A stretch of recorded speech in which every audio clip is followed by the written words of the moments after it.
Hello dear students, I am Mohammed Shafar. So today we will be studying the very interesting and important topic of physics, that is physical quantities. So this chapter is actually very important because it will be used in the future chapters. So you must be writing down the notes very carefully and understanding each and everything carefully. So let's start. The physical quantity, it can be said that it is the any property that can be measured directly or indirectly to describe physical laws.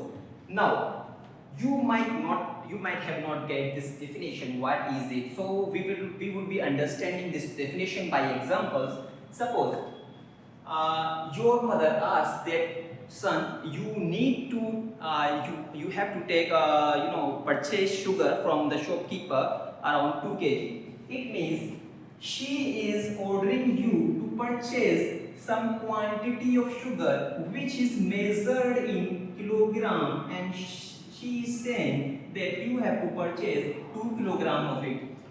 Now, mass, that is nothing but the mass. Mass can be measured. Similarly, you might say that my home from Jaipur is this much kilometer, like 20 kilometer or 100 kilometer. Again, this thing is measurable. What is it? Simply it is the distance. So whether it is the mass or distance, or suppose you might say that I was traveling with the speed of 50 kilometer per hour. So the common thing in all these three quantities is that all these are measurable. All these three are the physical quantities. Now, to understand it better, you might need to know that then what are not the physical quantities. Like if I say that I am fat, so can you measure it? How much I am sad on some scale that I am 7 point sad or 10 point sad? No, you cannot. Similarly, you cannot measure any kind of emotion. So those are not the physical quantities. Any property to be the physical quantity, it should be measurable. And you might see in this example, every physical quantity has two important parts. First part is the numerical value. So it is called numerical value. And this second part is the unit. Okay, so the numerical value combined with the unit makes the physical quantity. Now, this is not the whole definition. We will understand the whole thing bit by bit. So now you have to write down this on your notebook, and let's move ahead with the classification of the physical quantities. Now, the next topic is classification of physical quantities. Now, physical quantities are you might say there are two types of physical quantities. First one is the fundamental,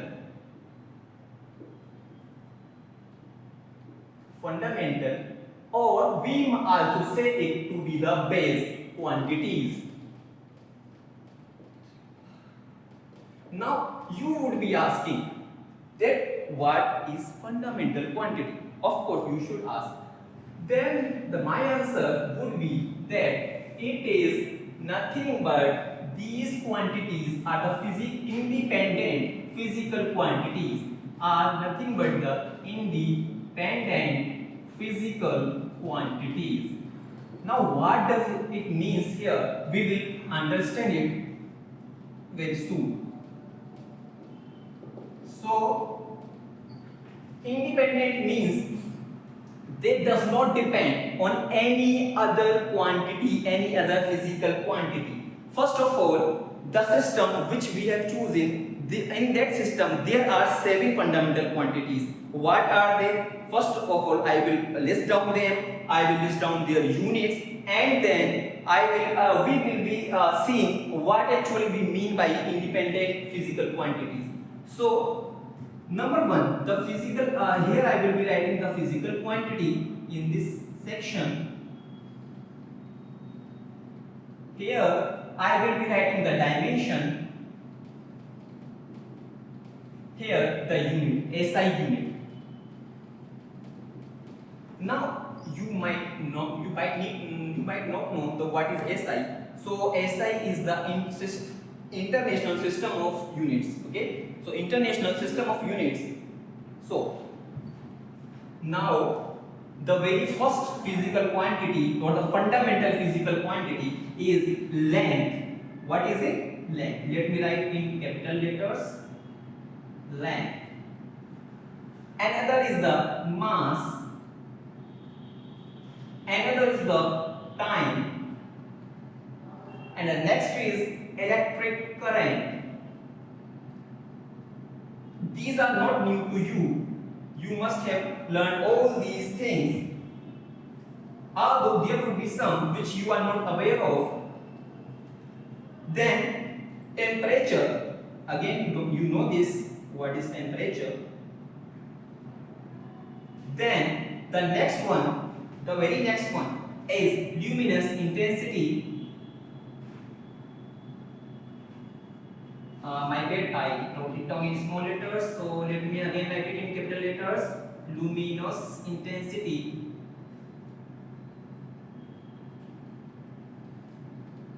I am writing the intensity full. Then amount of substance. Amount of substance. Okay. So these are 1,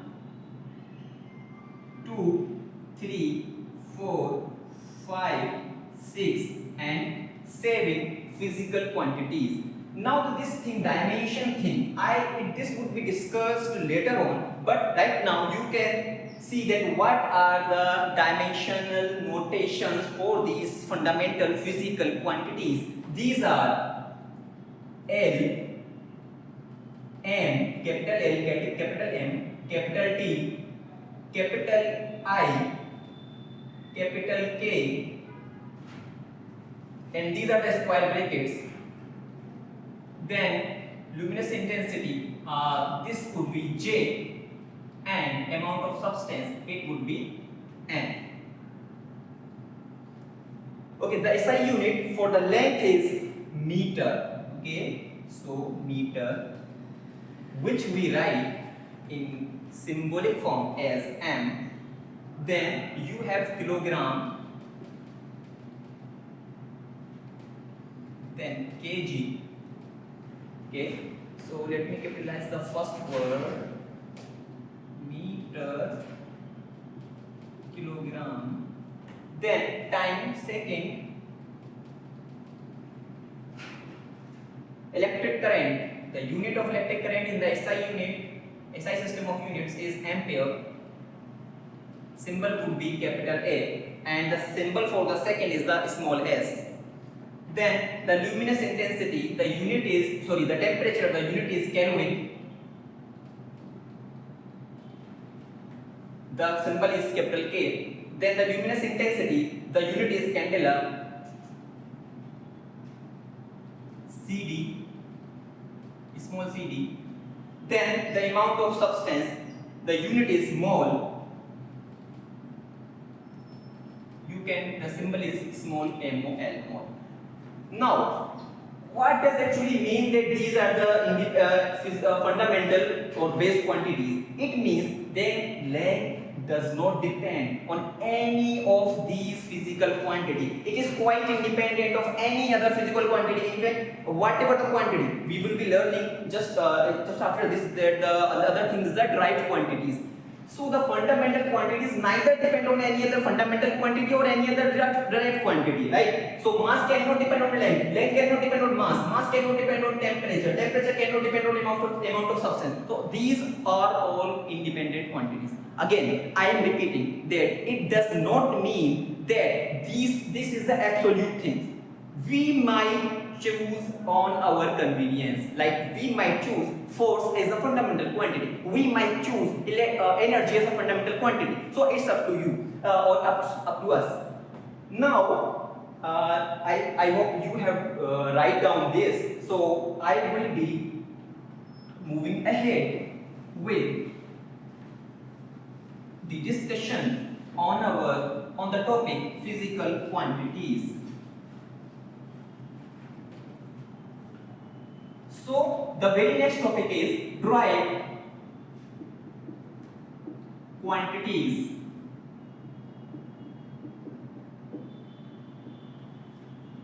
Now, what do you understand that what are the derived quantities?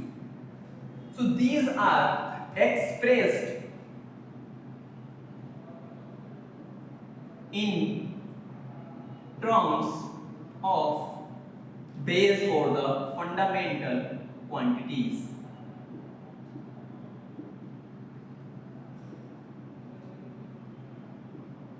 Fundamental quantities. Now, what does it mean? So, I will be giving you examples so that you can understand it better. So, let us take an example. You must have studied speed in your previous classes, is it? What is the formula of speed? Do you remember it? Yes, that is distance by time, or distance covered per unit time. Now you might say that what is distance? Distance is nothing but length, is it? And time to time. Here it is. So length is the fundamental quantity, the time is the fundamental quantity. It means speed is a derived quantity. Why? Because it is expressed in terms of the distance, which is a fundamental quantity, the time, which is also a fundamental quantity. So speed is what? Speed is the derived quantity. Now let us take another example. So here you know acceleration. You must have read this thing, what this physical quantity. The definition or the formula of the acceleration, what is it? It is simply the rate of change of velocity, or I might write delta V over delta t. It means and the rate of change of velocity here, it means the unit would be coming to meter per. If I go to meter, okay, let me not go to the meter thing. So it would be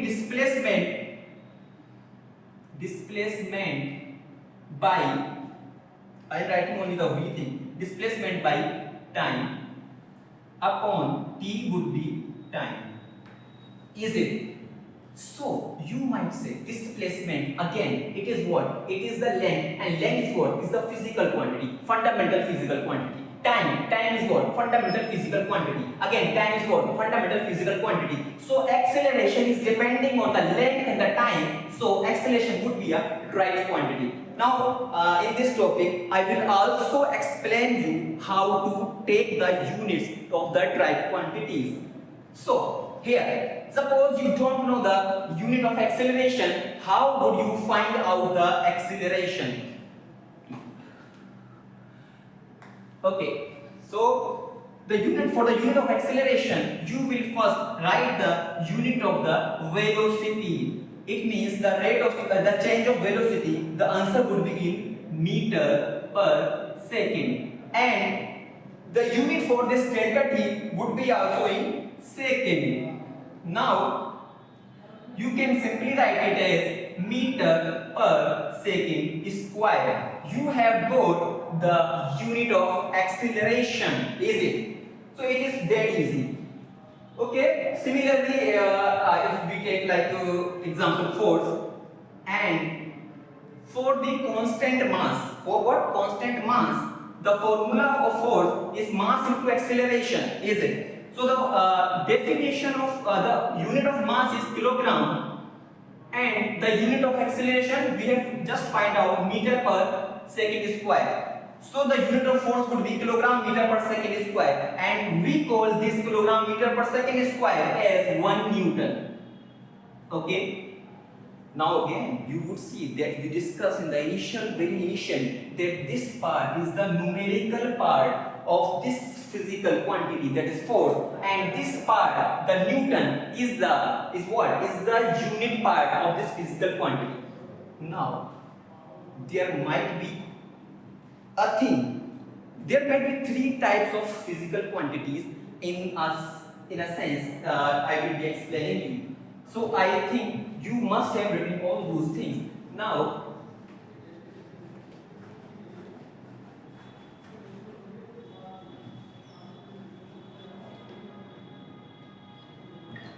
so here we are. So you must have studied refractive index. I think if it is not visible, should I write here? Refractive index. Is it? So the refractive index, what is the formula of it? Do you remember it? The symbol n or the mu, whatever you want to choose. So the unit, the formula is sin I by sin r. Do you remember it? Or you might say C by V. In this case, the unit of this refractive index would be what? The C, the speed of light, is measured in meter per second. The V is also measured in meter per second. It means its unit is 1. There is no unit. There is no unit of refractive index. So, is it physical quantity or not? Yes, it is. So, there might be physical quantities which don't have any unit. Okay? So, those would be the ratios. Those would be the ratios. Another example you might say, the electric constant. Dielectric constant.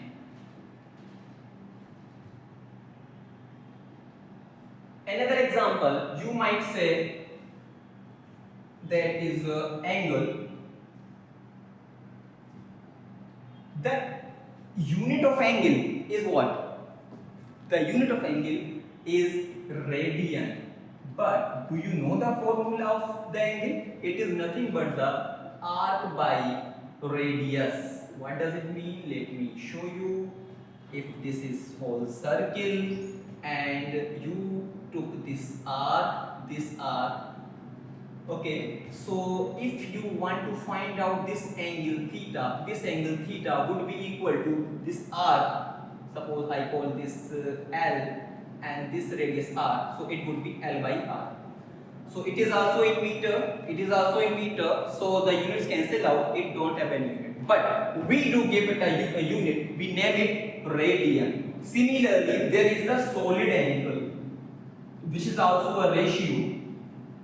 That is, for the solid angle, formula is area squared divided by r square. Area divided by r square. So it would be a little bit hard to visualize, but let me try to visualize it for you. So suppose this is a whole sphere. From this sphere, this is the part of it, and the area of this is A, and you took a cone shape from it. So this is suppose R. So the area, this area divided by this, the square of this thing R, would be the solid angle. Again, units cancel out here, but we have given a unit steradian.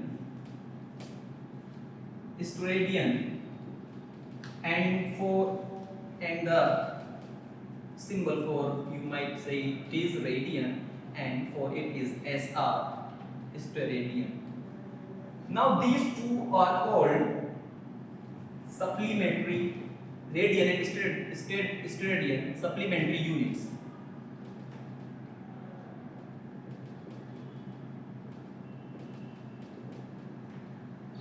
Now you might say the very third type, the second type would be the physical quantities which have magnitude, like in this case the ratio, like there was some magnitudes, like you said that the angle is 30 degree, right? So it have the magnitude.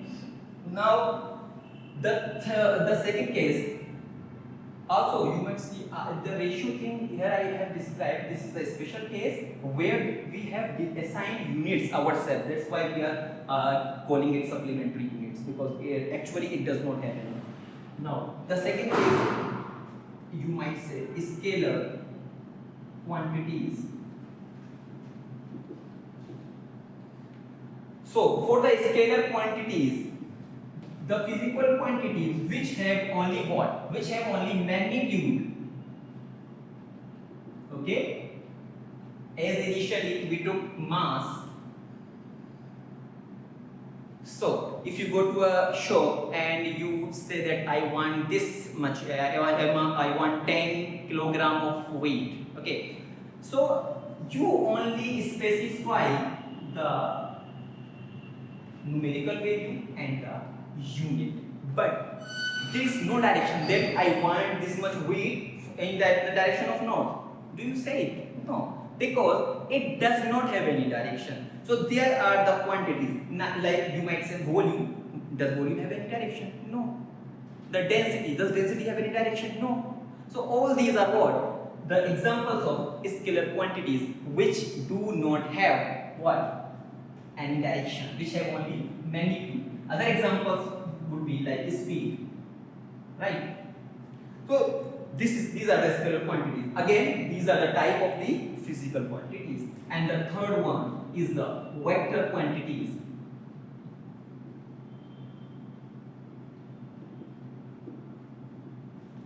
Okay, so vector quantities. Now these quantities have magnitude as well as direction.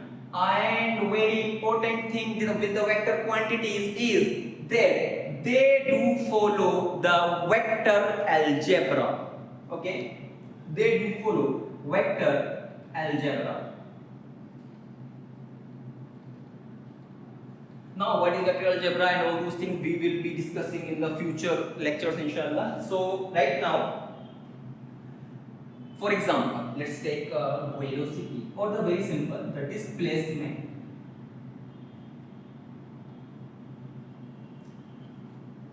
You must have read this displacement. What is displacement? Displacement is nothing but the shortest path between the initial and the final position, but with the direction, is it? So it does have magnitude, it does have unit, it does have direction. Similarly, acceleration, is it? Similarly, force. All those quantities are what? The vector quantities. It means, also let me tell you that the vector quantities, let's suppose f is a vector quantity, it is represented by this arrow. Or in your books you might say that some letters are bold. Those bold letters represent the vector quantities. So this arrow represents that f, that is the force, is a vector quantity.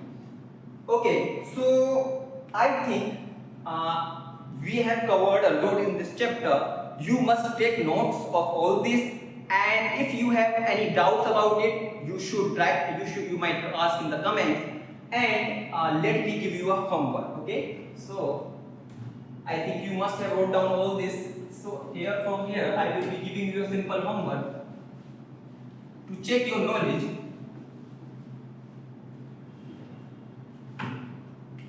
You have to classify these quantities as either they are scalar or vector, and either they are scalar or they are vector physical quantities, or they are fundamental or basic or base quantities, or you might say the derived. Okay, so let's take speed, let's take time, let's take velocity, force, temperature.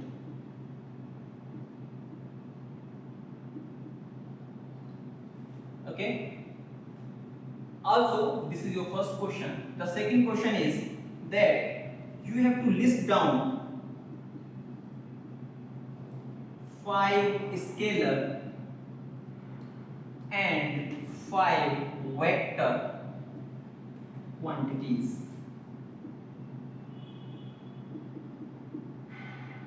So that's all from my side. Thank you.